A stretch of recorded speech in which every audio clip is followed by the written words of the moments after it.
18व्या शतकामध्ये Karl Marx असं म्हणाला होता की religion is the opium of masses. त्या विधानावर खूप चर्चा झाली. त्याचा अर्थ मराठीमध्ये असा होतो की धर्म ही अफूची गोळी आहे आणि ज्यांनी ही अफूची गोळी घेतली आहे राष्ट्रच्या राष्ट्र सगळी झोपली आहेत.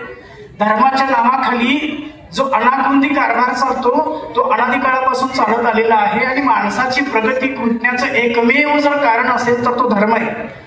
तो असं थेरीमध्ये लिहितो पुढं की आतापर्यंत जगामध्ये जे रक्त सांडलं ते सगळ्यात जास्त रक्त कशाच्या मुळे सांडलं माहिती आहे आपल्याला? धर्मामुळे सांडलं.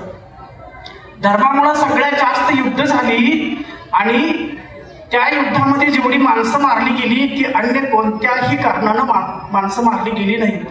त्यामुळं आता सध्या धर्माची चिकित्सा करण्याची वेळ आली आहे असे जगातले सगळे विचारवंत सांगतायत बरं काय. सगळे विचारवंत पश्चिम आणि पूर्व सगळेच्या सगळे विचारवंत. आणि आपल्या महाराष्ट्रामध्ये असू दे किंवा भारतामध्ये असू दे आता एक लाट आलेली आहे.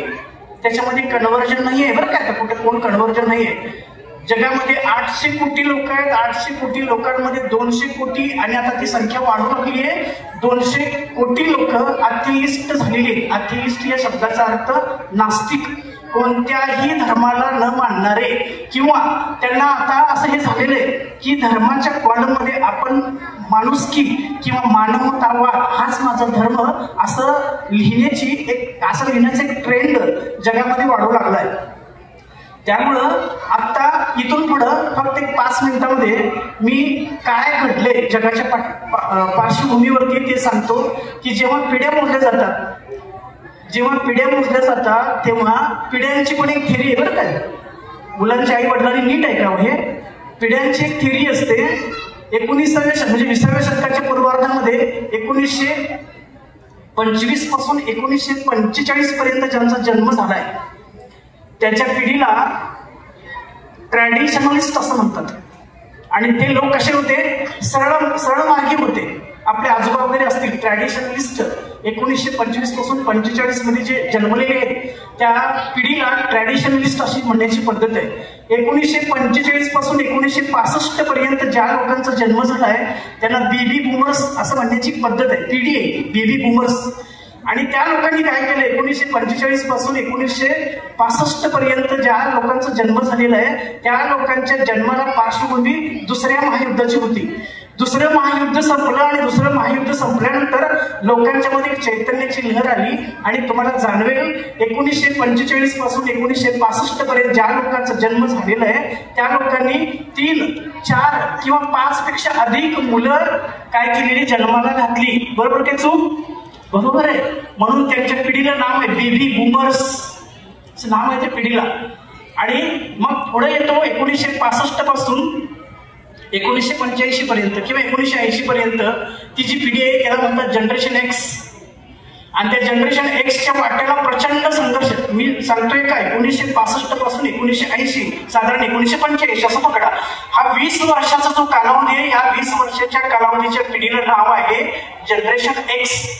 त्या जनरेशन एक्सनं पिढी दांडू बघितली, गल्लीमध्ये खेळणं बघितलं, झाडावर चढणं बघितलं आणि आता हा मोबाईलचा स्मार्टफोनचा जमाना पण बघतोय. त्या पिढीच्या वाटेला सगळ्यात दुःख मोठं आहे जनरेशन एक्सच्या.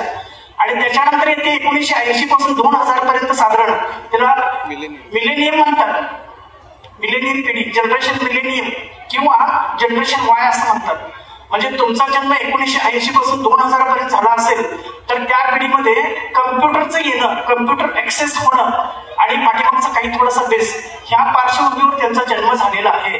आणि मला सांगायला आता खूप खेद वाटतो की इसवी सन 2000 पासून इसवी सन 2020 पर्यंत ज्या लोकांचा जन्म झालेला आहे त्या पिढीला काय म्हणतात? कुणाला माहितीये काय म्हणतात? जेनझीज.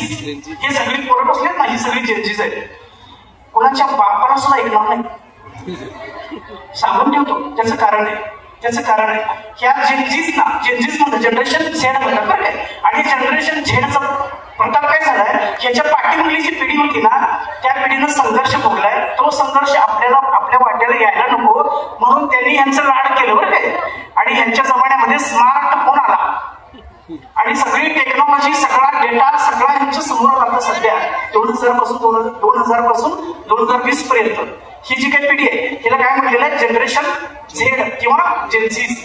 आता ह्या लोकांच्या समोर धर्माच्या संकल्पना ठेवायच्या, त्यांना काही समयसार सांगायचं, त्यांना प्रवचन सांगायचं किंवा तत्वासूत्र सांगायचं किंवा जैनिझम अखंड सगळं सांगायचं, हे खूप कठीण आहे बरं काय, खूप कठीण आहे. आणि ह्या परिस्थितीमध्ये आता जर आपण त्यांना धर्माच्या संकल्पना सांगू शकलो नाही तर उद्या आई वडिलांना मुलांच्या पासून डिवोर्स देण्याची वेळ येईल.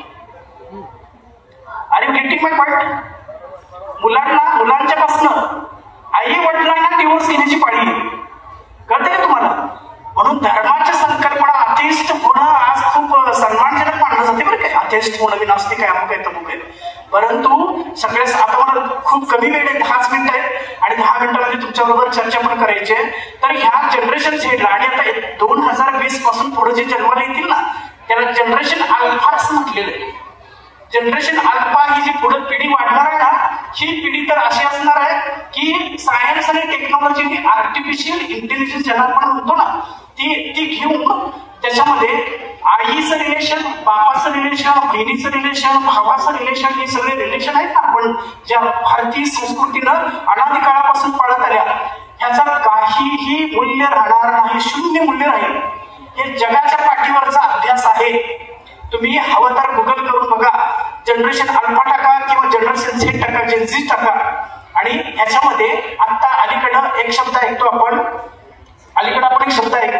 Live in relationship. आमच्या उभ्या आयुष्यात कधी ऐकला नव्हता, गेल्या 5 वर्षात हा शब्द ऐकतो. ज्यांना कळलं त्यांना कळलं काय असतं ते, काय असतं, काही नसतं बरं. काय असतं त्याच्यामध्ये नीतिमूल्यांचा शेवट रास आहे. काय लिव्ह इन रिलेशन, लग्न नाही काय नाही, दोघे एकत्र राहायचं. पुढे अल्पा पिढी, बीटा पिढी काय करणार आहे माहिती नाही. त्यामुळं आता ही योग्य वेळ आहे की तुम्ही तुमच्या मुलांना नक्की संस्कार करा आणि धर्माच्या ज्या मूलभूत संकल्पना आहेत त्या संकल्पना रुजवण्याचा प्रयत्न करा. जय जय.